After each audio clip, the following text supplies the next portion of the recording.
Alrighty, Ted, here's your 427 small block Ford. Give you a description of this combination. It's got a set of our ass cast heads on it, custom ground hydraulic roller. Obviously, this is Borla. Got your front sump oil pan. Got the March or our kit on the front. Power steering pump. Going to make a run. See if she does. Stay tuned.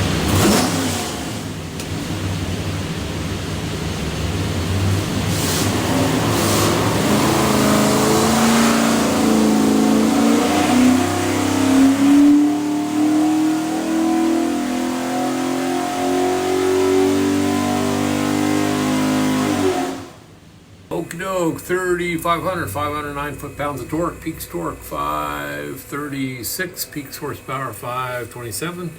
Runs really good. So what we'll do now is pull the pipes back, make sure it's good and clean. Show you a couple of things. When you see your engine, find this thing looks like a credit card, it's a USB card. It is full of technical information.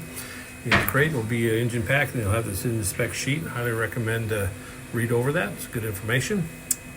Have a great day.